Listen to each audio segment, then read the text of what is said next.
Hechos capítulo 15, versículo 36. Comenzamos leyendo lo siguiente.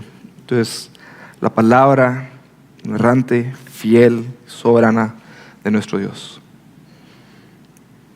Después de algunos días, Pablo dijo a Bernabé: volvamos y visitemos a los hermanos en todas las ciudades donde hemos proclamado la palabra del Señor, para ver cómo están. Bernabé también quería llevar con ellos a Juan, llamado Marcos. Pero Pablo consideraba que no debían llevar consigo a quien los había desertado en Panfilia y no los había acompañado en la obra. Se produjo un desacuerdo tan grande que se separaron el uno del otro. Bernabé tomó consigo a Marcos y se embarcó rumbo a Chipre. Pero Pablo escogió a Silas y partió, siendo encomendado por los hermanos a la gracia del Señor. Y viajaba por Siria y Cilicia, confirmando a las iglesias. Este recuadro que vemos aquí es uno de 4 diferentes cuadros que vamos a estar viendo esta tarde. Pero nos apunta de cuáles son aquellas diferentes maneras en las cuales el Señor en su soberanía utiliza para guiar la vida de su pueblo, para que ellos puedan seguir contribuyendo en la misión del avance del Evangelio.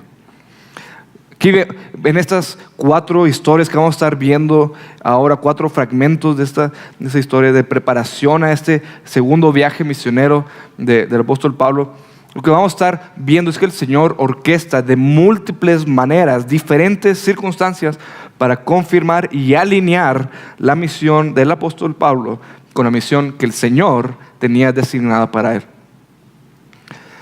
Y veníamos hablando en estas últimas semanas acerca de que para el judío en esas épocas había un entendimiento de decir: espérate, algo está sucediendo aquí, no sé qué es.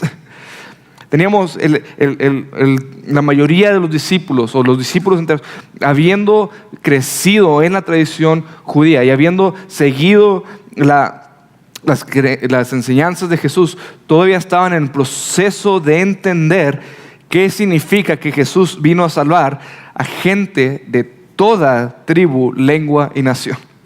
Todavía había ciertos espacios de discusión, de entender, bueno, cómo debemos de abrazar a nuestros hermanos gentiles, y habíamos crecido con el entendimiento de que todos aquellos que querían ser parte del pueblo tenían que circuncidarse, o tenían que observar estas leyes, o tenían que observar estas prácticas.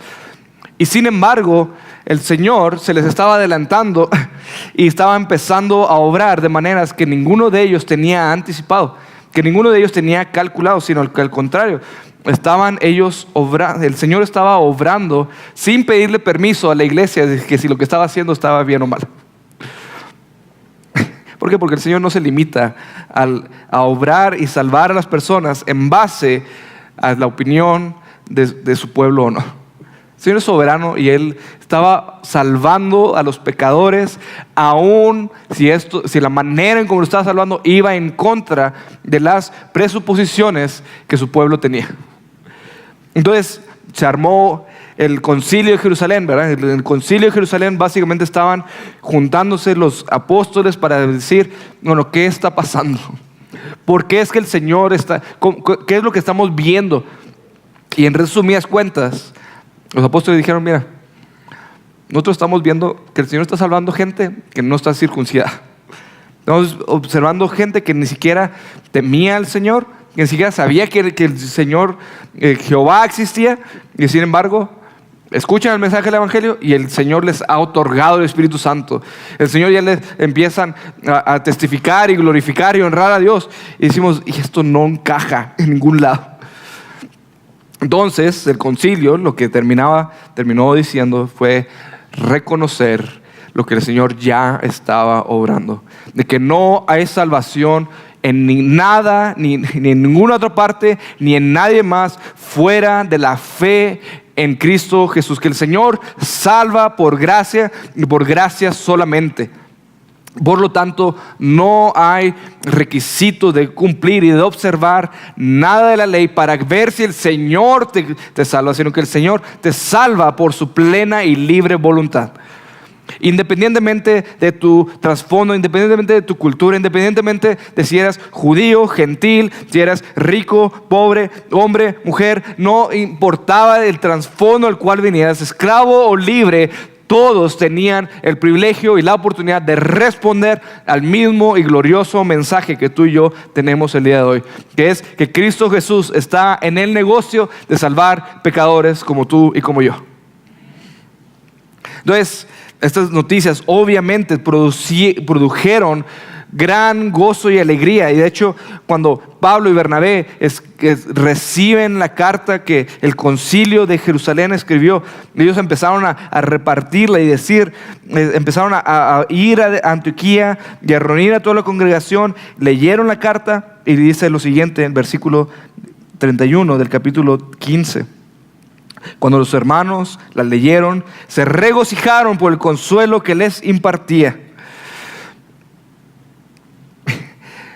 La gloriosa noticia de la libre y soberana gracia de Dios produjo un gozo como no hay otro. Y esto es lo que animó a Pablo y a Bernabé a seguir en Antioquía, celebrando y proclamando este glorioso mensaje.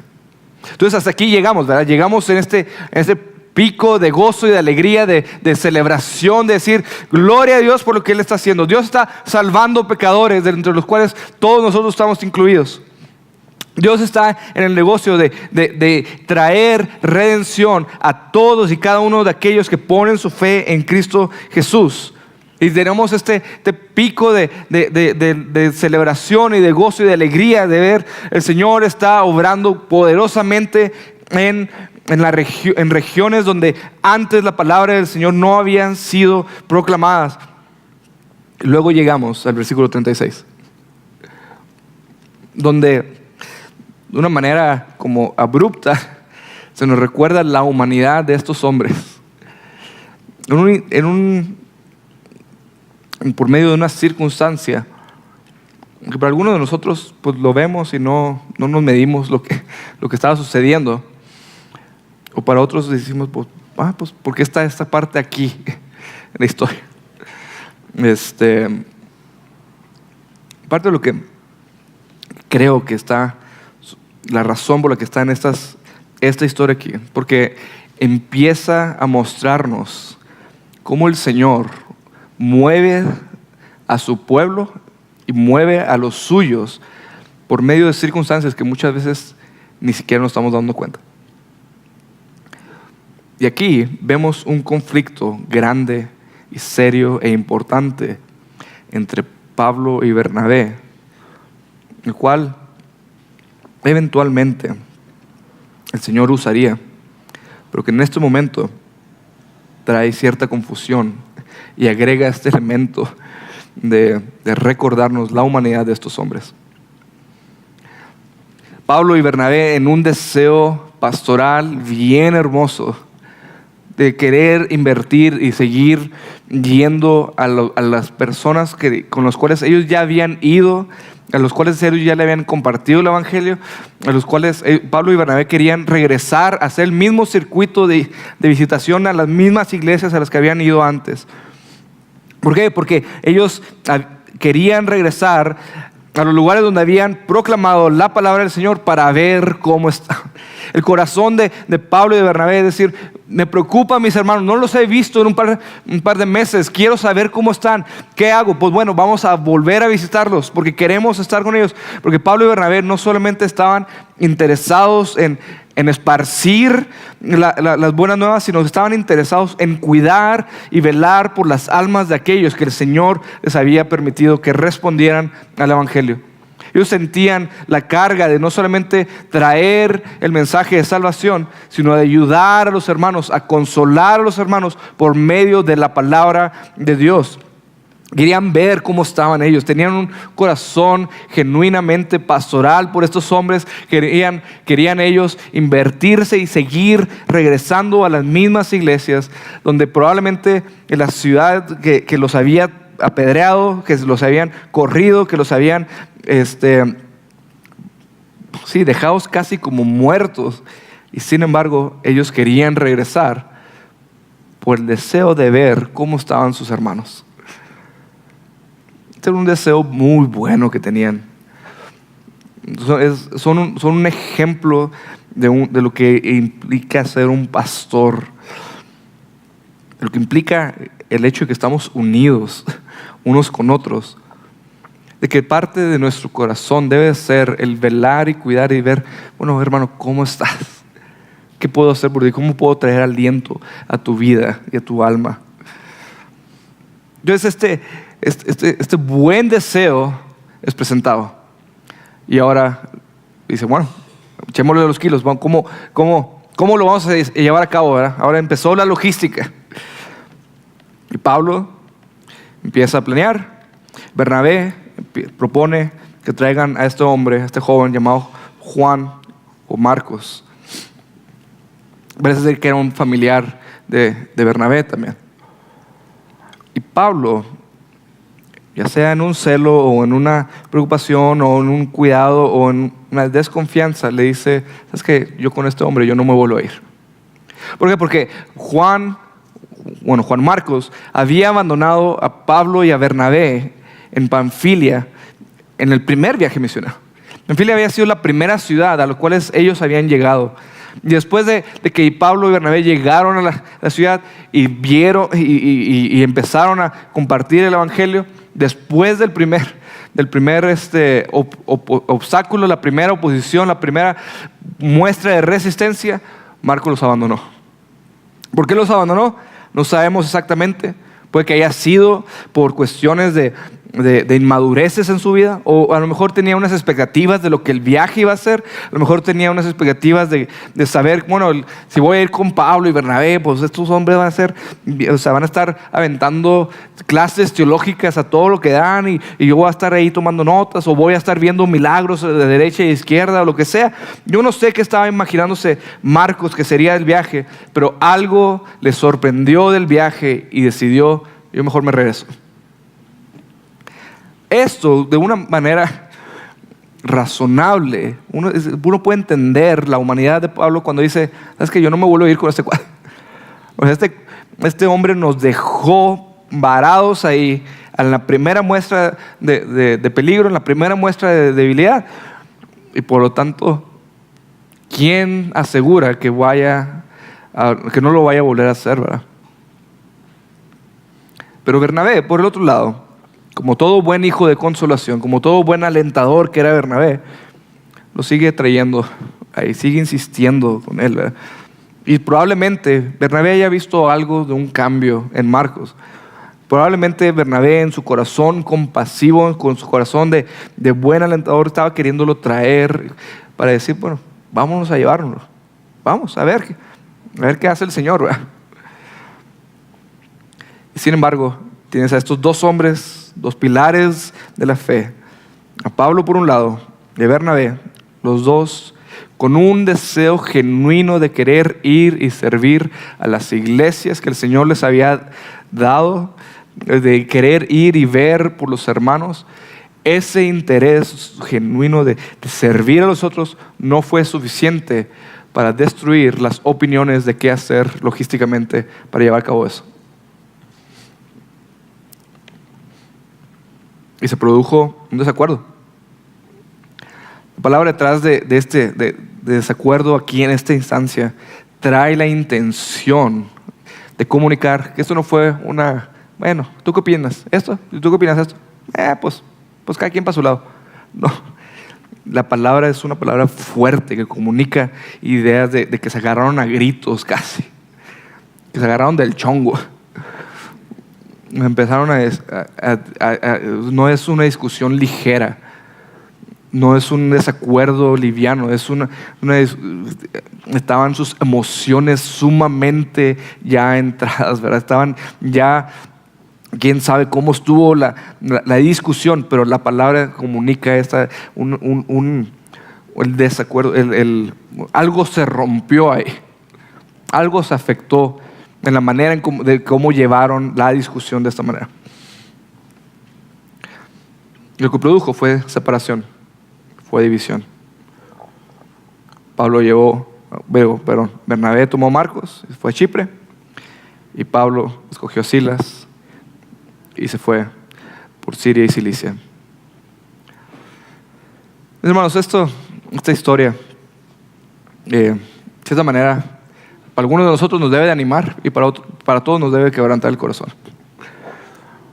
¿Por qué? Porque nos recuerda la fragilidad de nuestra unión, de cómo a veces nuestras opiniones o nuestras preferencias pueden romper lazos significativos de unidad. La razón por la que digo que debe consolar a algunos de nosotros es porque yo no sé cuál es su imagen del apóstol Pablo, pero algunos pueden tener a Pablo como casi el cuarto miembro de la Trinidad, ¿verdad? Pero aquí nos muestra una falla en el carácter de Pablo. ¿Por qué? Porque nunca ves ni a Pablo ni a Bernabé diciendo, bueno, ¿qué hacemos con esta diferencia? Vamos a orar. Vamos viendo. Es más, el hecho de que se hayan agarrado a gritos, a dimes y diretes, te habla del carácter de estos hombres, de decir, espérate, hubo algo ahí que se dejaron llevar por sus opiniones en lugar de por preservar la buena intención de la misión que el Señor les había encomendado. O sea, porque cada quien mantuvo su punto de vista tan firme, los hombres se separaron. Eso es lo que le digo, debe doler nuestro corazón, ¿verdad? Porque así somos tú y yo. Tú y yo muchas veces agarramos cosas, opiniones, preferencias, sugerencias, y las elevamos y las aferramos tanto que las queremos imponer a nuestros hermanos, que las elevamos aún por encima de la unión que el Señor ya ha comprado para nosotros. Pero el Señor es tan bueno que aún Él redime este tipo de cosas. Aún el Señor es capaz de transformar aquellas cosas dolorosas e inclusive pecaminosas para llevar a cabo su glorioso plan y su gloriosa obra. Circunstancias en nuestras vidas que suceden, que nos duelen, que nos han llevado a cabo por efectos del pecado, ya sea que nosotros hayamos cometido o que hayamos recibido, y que ese pecado doloroso, que trae mucha aflicción, ese pecado que trae mucho quebranto en nuestro corazón, es el medio que el Señor usa para redimirnos, para transformarnos, para cambiarnos, para moldearnos más y más conforme a su Hijo. El Señor es especialista en voltear las cosas que son difíciles, duras, inclusive algunas pecaminosas, y transformarlas en herramientas útiles para el avance de la expansión de su gloria. El ejemplo máximo de esto es la cruz de nuestro Salvador. No hay un pecado más atroz que el hecho de haber clavado al Creador de la vida misma, puesto en una cruz, humillado ahí, colgado en una cruz, suspendido entre el cielo y la tierra, burlado, mofado, humillado, golpeado, cargando sobre él nuestra culpa, nuestro pecado, nuestra transgresión. Y el Señor usó ese pecado para traer la salvación a todo el pueblo, a todos aquellos que voltearan a verlo a Él y pusieran su fe y su confianza en Él. Pero ¿cómo vemos al Señor obrando aquí? ¿Cómo vemos al Señor redimiendo y transformando este pecado, esta discusión o este conflicto entre ellos? ¿Cómo el Señor lo redime? Bueno, aquí el Señor en su soberanía multiplicó sus misioneros, ¿verdad? Porque por un lado es Pablo y Bernabé, que hacían una mancuerna, yo creo, increíble, ¿verdad? Estaban logrando, o sea, Pablo y Bernabé los veíamos ministrar poderosamente en los capítulos anteriores. Había mucho fruto de ellos. Y si fuera Pablo, qué mejor regalo que tener a un hermano como Bernabé, que es tan conocido por sus palabras de ánimo y de aliento y de compasión, que lleva el nombre de hijo de consolación. Y cuando estaban apedreados, pudiera este hermano venir y animarte y consolarte y decir: espérate, el Señor está con nosotros, vamos a seguir adelante. Sin embargo, el Señor divide esta mancuerna y ahora tienes lo que era un solo grupo, de lo que era un solo equipo misionero, ahora tienes dos. Y ahora, en lugar de estar cubriendo solamente una parte del campo misionero, ahora tienes dos equipos manejando en dos diferentes direcciones.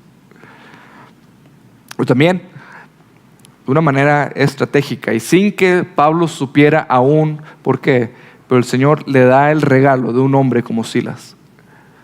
Este Silas va a demostrar serle muy útil al apóstol Pablo de maneras que aún él ni siquiera aún ha entendido o logra ver. Lo único que sabemos del llamado de Pablo hasta este momento es que el Señor se le reveló en Hechos 9, se le presentó y dijo: mira, yo te voy a usar a ti para que le demuestres a los gentiles cuánto es de sufrir por mi nombre. Que tú vas a ir y ser el apóstol que va y predica a los gentiles. Ese va a ser tu ministerio principal. Pero pues los gentiles, todo el mundo. Y vamos a ver cómo por medio de estas cosas el Señor va reduciendo y dándole un enfoque y una misión y una carga en específica a Pablo por medio de estas diferentes historias. Y sin saberlo, Silas demuestra ser de suma importancia para Pablo, porque eventualmente Pablo terminaría delante de un tribunal romano, y la manera en cómo llegó hasta ahí fue por medio de su apelación a su ciudadanía romana, lo cual Silas también podía hacer. ¿Por qué? Porque Silas también era un ciudadano romano, como vemos más adelante en el versículo 37 del capítulo 16. Silas también era un hombre lleno del Espíritu Santo, descrito como un profeta, alguien que podía hablar con poder la palabra de Dios. Es alguien que probablemente conocía bien la lengua franca, el griego y la cultura en la cual podían estar relacionados. Este era un hombre equipado y preparado por Dios, puesto en esos lugares para que eventualmente, cuando Pablo pueda llegar hasta Roma, donde va a llegar algún día, este hombre pueda estar equipado y preparado para poderlo apoyar y servir. Pablo no sabría lo que le esperaba en los próximos 30 años de su vida, pero el Señor sí, y le va poniendo a un hombre como Silas. Entonces vemos al Señor redimiendo y usando aún de estas circunstancias dolorosas y pecaminosas para transformar y redimir y usar aún esas circunstancias para el avance de su reino. Mis hermanos, nomás quisiera hacer una nota. Aunque los desacuerdos y conflictos a veces terminan llevándonos a una separación necesaria entre dos hermanos, dicha separación solamente puede ser temporal, o debe de ser temporal. ¿Por qué? Porque el impulso del evangelio no es hacer divisivos, sino unidad. Efesios 2 nos dice que el Señor ha traído a pueblos enemigos, a dos que no eran pueblos, los hizo un solo pueblo, rompiendo la barrera de enemistad que hay entre nosotros. Por lo tanto, el impulso del evangelio, el impulso del Señor es a unidad, no a división, mis hermanos. Y de hecho, sorprendentemente vemos a este hombre, Juan Marcos, aquí Pablo se lo pone severamente. Eventualmente Pablo y Marcos se reconcilian. Su división no fue perpetua, sino fue simplemente temporal. ¿Cómo vemos esto? Porque al final de la vida de Pablo, en 2 Timoteo 4, versículo 11, Pablo le escribe a Timoteo diciéndole, mira, todo el mundo me abandonó, no tengo yo a nadie. Alejandro el copero me cambió, él desertó la fe. Es más, no hay nadie aquí conmigo, solamente está Lucas aquí, pero está encerrado junto conmigo. Por favor, tráeme algo, ven pronto a verme, Timoteo. Y no te olvides de traerme a Marcos, el cual me es muy útil en el ministerio. O sea, aquí vemos una transformación en la perspectiva de Pablo, de decir, aquí en Hechos 15 se nos ve Pablo oponiéndosele y decir, este tipo yo no lo quiero ni cerca, no quiero ver, no quiero saber nada de él en términos ministeriales. Y eventualmente en 2 Timoteo vemos algo cambió en la relación. Lo cual nos dice, mis hermanos, nuestros conflictos no deben ser perpetuos. El mandamiento que Pablo nos da en Romanos es, hermanos, en cuanto a ti pertenezca, en cuanto a ti concierne, estad en paz con todos. El llamado en Efesios es a preservar el vínculo de la unidad del Espíritu que Él ya compró por medio de su sangre. Hermanos, en la iglesia no debe haber espacios para sectarismos y divisiones y ofensas perpetuas, mis hermanos. Debe ser un lugar donde seamos prontos a reconciliar nuestras diferencias, nuestros desacuerdos, nuestros conflictos. ¿Por qué? Porque aquel que guarda un rencor perpetuo en su corazón no ha entendido la gracia que ha recibido. No ha entendido el perdón y la libertad que Cristo Jesús ha provisto. El Evangelio nos une como iglesia, mis hermanos. El Evangelio nos une unos con otros. Nos está haciendo parte del mismo cuerpo, parte del mismo edificio. Por lo tanto, no hace sentido, como dice 1 Corintios, que una mano le diga al pie, no te necesito. O es más, tú vete de aquella esquina y yo me quedo en esta otra parte. No nos hablemos. Hermanos, la falta de reconciliación es anti-evangelio. Por lo tanto, hermanos, seamos prontos a responder y a procurar que cuando menos de lo que nosotros concierna, estemos en paz con los demás. Yo entiendo que la reconciliación requiere de ambas partes. Pero por eso es en cuanto tú puedas hacerlo. En lo que a ti te corresponde, en lo que si tú sabes hay una separación entre ti y tu hermano, sabes que tu hermano te saca la vuelta porque no te quiere ni ver, o tú le sacas la vuelta al hermanito porque no lo quieres ni ver. Hermanos, esto no puede ser tolerable en nuestras vidas. No podemos abrazar y cultivar eso y dejarlo ahí escondido. El Señor no nos da ese permiso y esa autorización de tener rencillas permanentes entre nosotros como hermanos. Pero más bien al contrario. El Evangelio nos impulsa, nos lleva a ser prontos a buscar la reconciliación. Y se requieren dos para eso. Pero cuando menos que si el Señor te exige cuentas, decir, oye, ¿por qué no estás en paz con tu hermano? Tú puedas decir con plena conciencia, Señor, yo lo he intentado servir, yo lo he intentado buscar, he intentado acercarme con Él, he intentado orar por Él, he intentado acercarme con Él, he intentado pedirle perdón, he intentado todo lo que puedo yo hacer. Y sigue la división. Debemos ser prontos.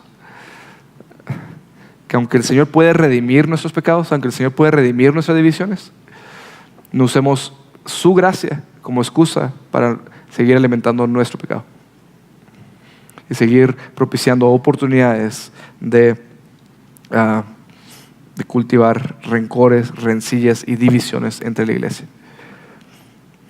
Pero bueno, aquí lo que vimos fue esta primera imagen de cómo Dios usa circunstancias pecaminosas aún y redime esas circunstancias para poder guiar a su pueblo.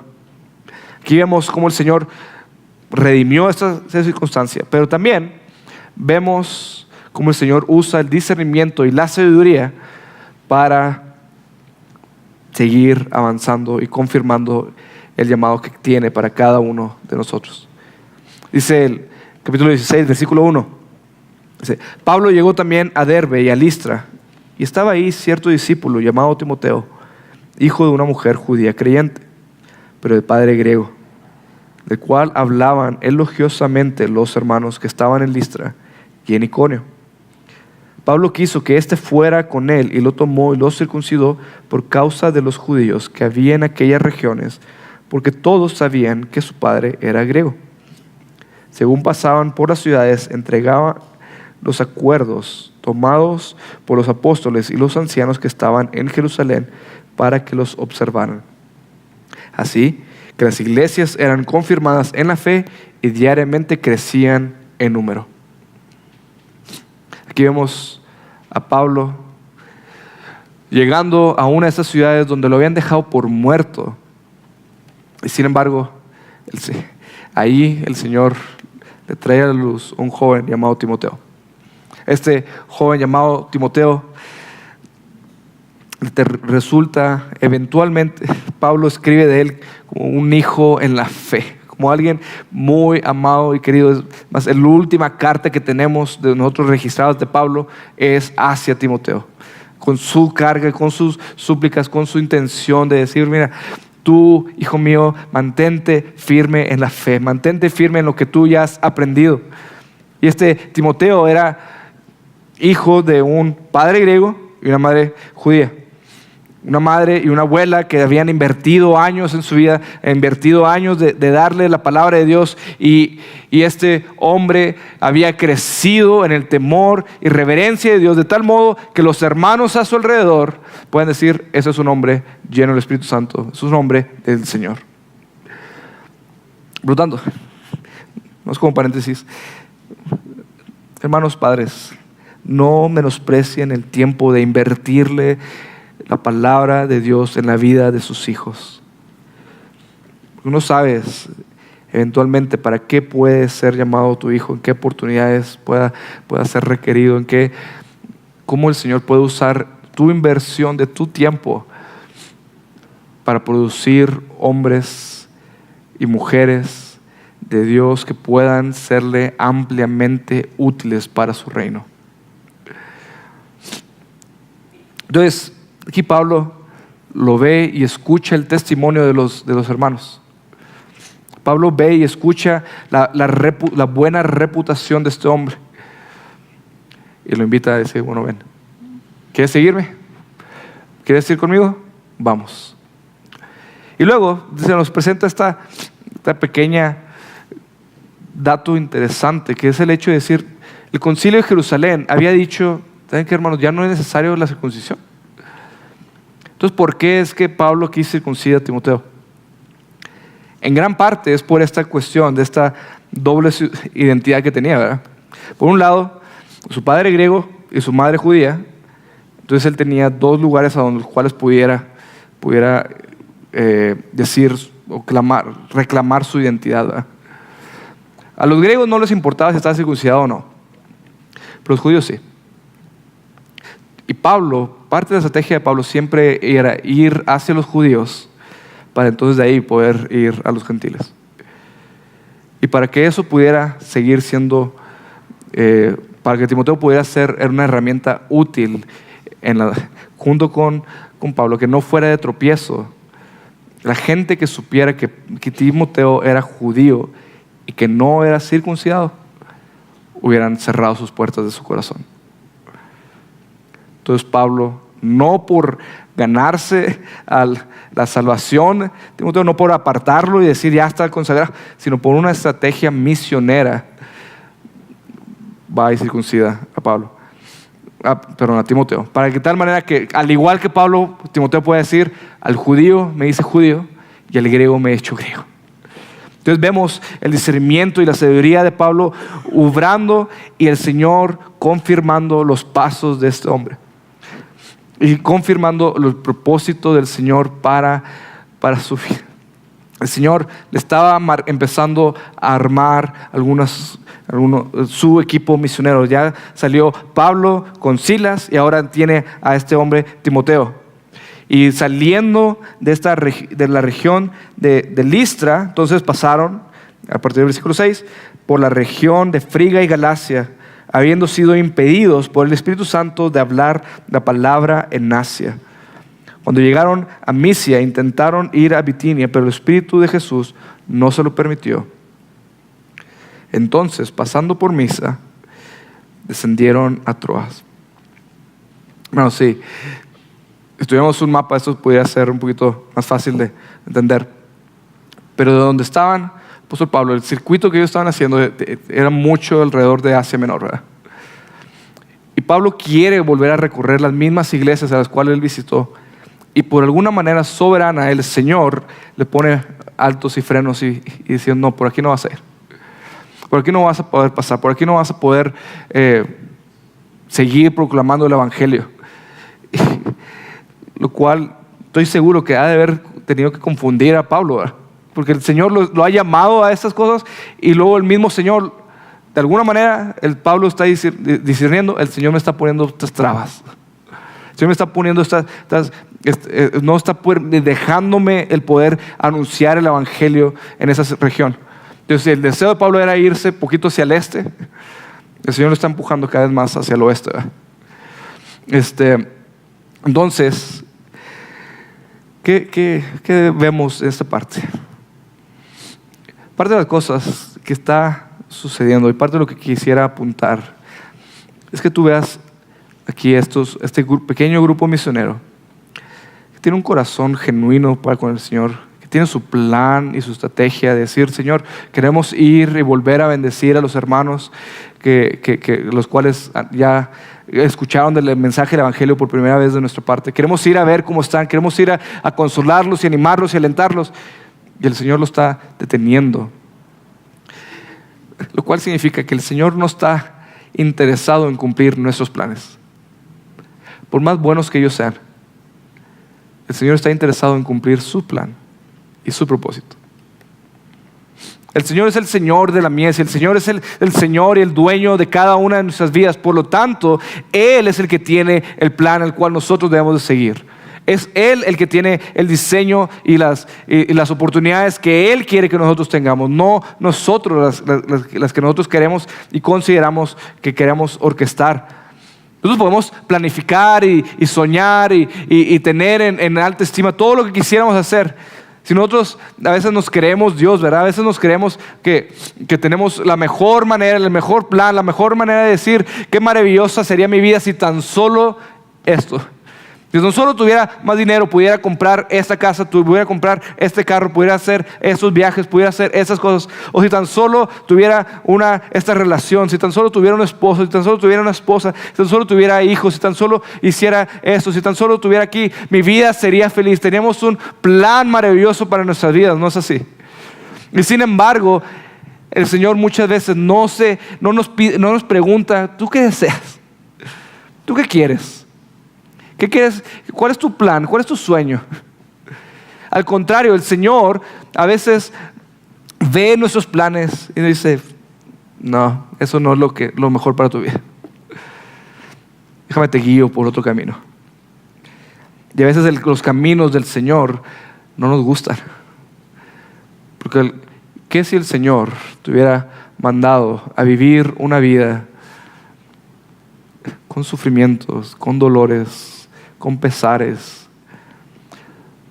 para que aún en medio de ese dolor y ese pesar y ese sufrimiento puedas decir, Señor, yo no tengo nada en esta vida fuera de ti? ¿Qué si el Señor quisiera usar tu vida como una muestra de la toda suficiencia de nuestro Salvador y nuestro Rey? ¿Aún dirías que el plan del Señor es perfecto y bueno y agradable?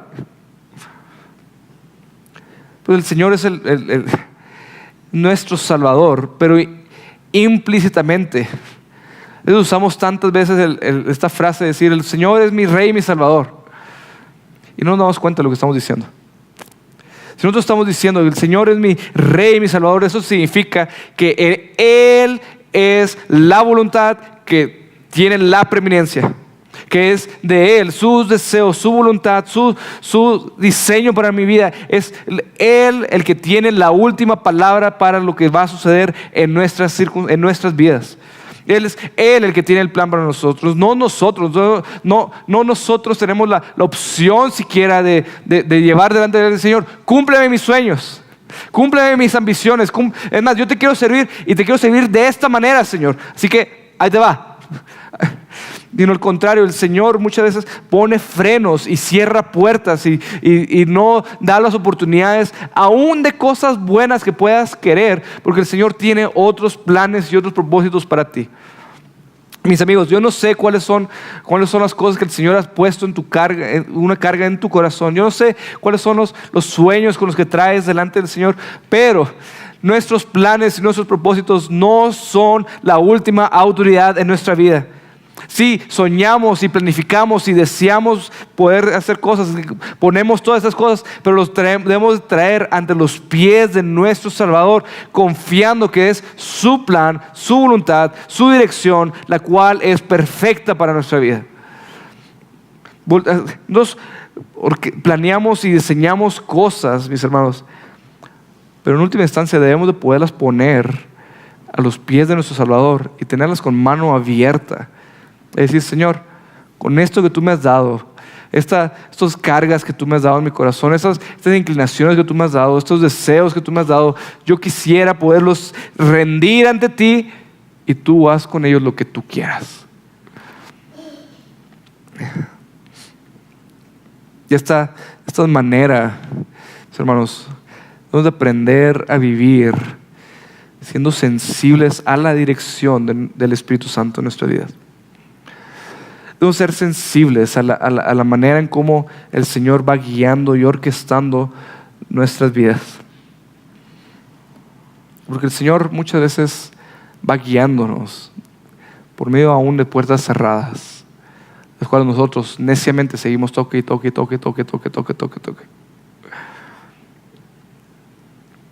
el Señor muchas veces, aún las cosas buenas que queremos y que deseamos, el Señor nos pone a veces un freno, es decir, ahorita eso no. Pero continuando aquí, versículo 8 decíamos: entonces pasando por Misa descendieron a Troas y por la noche se le mostró a Pablo una visión. Un hombre de Macedonia estaba de pie suplicándole: pasa a Macedonia y ayúdanos. Cuando tuvo la visión, enseguida procuramos ir a Macedonia, persuadidos de que Dios nos había llamado para anunciarles el Evangelio. Nosotros queremos servirle al Señor y lo que queremos es este tipo de revelaciones, ¿verdad? Que va a decir: Señor, tú dime cómo quieres que yo qué quieres hacer en mi vida, qué quieres que yo haga. Y lo que queremos es que se aparezca el Señor en toda su gloria y esplendor y grandeza y diga: ok, mira, este es el plan que tengo para tu vida. Y ahí te va el plan de los próximos 5 años, y ahí te va el plan de los próximos 10, y ahí te va, sigue este caminito y todo te va a ir bien.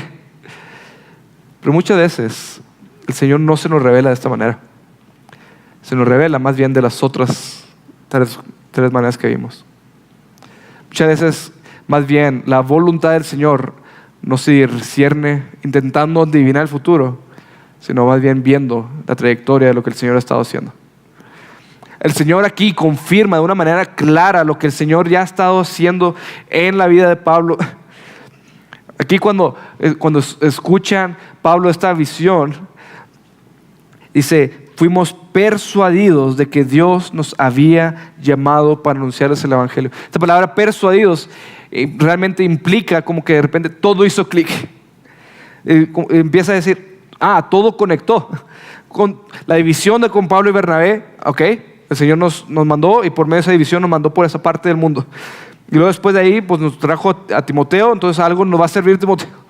Y luego después de ahí intentamos ir para Chipre, intentamos ir para el este, pero no, el Señor nos está empujando más hacia el oeste. Pero el oeste es muy, muy grande, muy largo. ¿Hacia dónde debemos de ir? ¿Hacia dónde debemos de ir? Y el Señor les cierra, dice: hacia Macedonia. Y este llamado y esta visión se vuelve el norte del resto de la vida apostólica de Pablo. A este se vuelve el corazón latiente de Pablo por el resto de su ministerio terrenal. Y él sigue estando entonces dirigido cada vez más y más hacia el oeste, del cual, mis hermanos, tú y yo debemos estar agradecidos que Pablo pudo discernir la voluntad de Dios para su vida, porque por medio de ese ministerio, por medio de esa inclinación de irse cada vez más hacia el oeste, terminó llegando a Europa, terminó llegando a evangelización del imperio romano de ese lado occidental, el cual es la línea directa del cual podemos nosotros ahora, el día de hoy, aquí en México, escuchar, estudiar y amar la palabra de Dios. Por medio del discernimiento de la voluntad de Dios para la vida de Pablo, tú y yo fuimos directamente bendecidos. Entonces, ¿qué con todo esto, mis hermanos? Bueno, en primer lugar, creo yo, el Señor nos está animando a recordar que tu vida y mi vida no son nuestras. Tu vida y mi vida le pertenecen a Él. Y Él las va a usar para su buena voluntad. Parte de lo que implica y significa el seguir a Cristo, el ser su discípulo, el conocerlo y abrazarlo como Salvador, es que entonces toda tu vida le pertenece a Él. Es que ahora todos tus deseos, tus ambiciones, tus planes, todos esos ahora son secundarios ante sus deseos, sus planes, sus ambiciones, su voluntad, sus prerrogativas son más importantes que las tuyas. Parte de lo que estamos diciendo al venir y reconocer nuestra necesidad de un Salvador es también venir y doblar nuestras rodillas ante el Dios de toda gracia, ante el Dios que crea y sostiene todas las cosas, que orquesta todas las cosas, que tiene todo bajo su autoridad. Y simplemente lo que estamos haciendo es doblar nuestras rodillas delante de Él y decir: Señor, heme aquí, úsame como tú quieras. Esto no significa que entonces todos debemos ir al campo misionero, pero significa que en tu trabajo, en tu vecindario, en tu familia, en tu casa, tú estás ahí por comisión del Rey. No por tu propia voluntad, no por tu propio designio, no porque simplemente ahí quisiste estar para que te beneficies tú y el avance de tu propia gloria y tu propio reino personal. No, el Señor te puso ahí para que puedas serle testigo fiel de su bondad, de su gracia, de su misericordia, de su fidelidad. El Señor ha puesto y orquestado cada uno de los detalles de tu vida para que puedas serle una herramienta útil en sus manos. Tu vida no te pertenece, tu voluntad no te pertenece, tus deseos no te pertenecen. El Señor, el Rey de los cielos, el que hace lo que le place, tiene toda la autoridad sobre tu vida, sobre tus deseos, sobre tu voluntad. Es el Señor el que rige y reina con autoridad, no tú. Es el Señor el único cuya voluntad es soberana y absoluta, no la tuya. Y lo más pronto que podamos ser en entender estas cosas, más pronto podremos serle herramientas útiles en sus manos. Mis hermanos, por esto es que el Señor nos salvó y nos ha dejado aquí, porque hay mucho trabajo aún por hacer y el Señor quiere usarnos a cada uno de nosotros. Pero preguntas entonces, ¿cómo Señor? Dame un llamado macedonio, dime específicamente a dónde quieres que vaya. Bueno, muchas veces no nos da a ese tipo de llamados.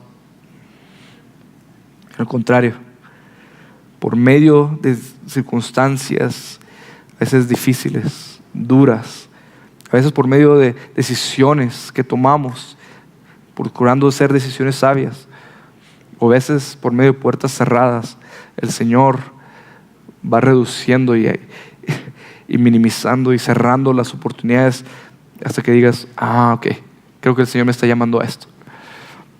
Pero ¿qué haces de aquí al momento que el Señor ya te vaya confirmando y apuntando y animando a eso? Bueno, tú le eres fiel al Señor en donde sea que el Señor te ha puesto. En pocas palabras, si creemos que el Señor es el soberano sobre todas las circunstancias, creemos que el Señor es el Rey y el que está intencionalmente dirigiendo y orquestando cada aspecto de tu vida, entonces nuestro día con día debe de ser: Señor, ¿qué quieres que yo haga el día de hoy aquí en las circunstancias que tú me has puesto? Nuestro clamor día con día debe ser de doblar nuestras rodillas y decir: Señor, que se haga tu voluntad y no la mía. Guíame, márcame, muéstrame por dónde debo ir el día de hoy, y si hay algo que no va conforme a tu voluntad, muéstramelo, porque yo no quiero hacer nada que no sea sino solo la voluntad de nuestro Padre Celestial. Por lo tanto, mi pregunta hacia ti sería: ¿cómo estás viendo al Señor obrar en tu vida? ¿En qué maneras estás viendo al Señor moverse? ¿Qué cosas el Señor está permitiendo que hagas? ¿Qué cosas, qué inclinaciones, qué deseos, qué dirección sientes que el Señor está marcando en tu vida para que puedas serle útil a Él? Muchas veces queremos venir ante el Señor y decir: Señor, dame el plan para mi vida, porque queremos sentirnos con un sentido de propósito y dirección y de visión y de deseo. ¿Cuál es un buen deseo? Pero queremos básicamente decir: ¿cuál va a ser mi reino? ¿Qué es lo que me vas a dar, Señor? Quiero yo ver. Estamos preocupados por 5 años al futuro, en lugar de preocuparnos el día de hoy, a doblar nuestras rodillas ante el Rey de Reyes y Señor de Señores, y decir: Señor, usa mi vida para tu gloria y tu reino, y dime tú cómo puedo yo contribuir y servir para que tu nombre y tu renombre sean conocidos hasta los confines de la tierra. En pocas palabras, esta sección muestra el Señor orquestando y obrando todas las cosas de manera soberana para encaminar a Pablo y a su equipo misionero hacia los propósitos que el Señor tenía para ellos, y de la misma manera lo está haciendo en tu vida. ¿Cómo está tu vida de oración delante del Señor para preguntarle: Señor, ¿hacia dónde quieres que vaya? ¿Hacia dónde quieres que nos dirijamos? ¿Hacia dónde quieres que estemos? En pocas palabras, el llamado del Señor es que doblemos nuestras rodillas y digamos: Señor, heme aquí. Habla, que tu siervo escuche. Bueno, vamos a orar, mis hermanos. Pongámonos de pie. Búsquenos en Facebook y YouTube como Iglesia Gracia Soberana Guadalajara y visita nuestra página de internet igsg.org.mx y disfruta de este y otros mensajes. Visítanos, estamos en Avenida San Luis Gonzaga, 5114, Zapopan, Jalisco, México. Estaremos felices de recibirte.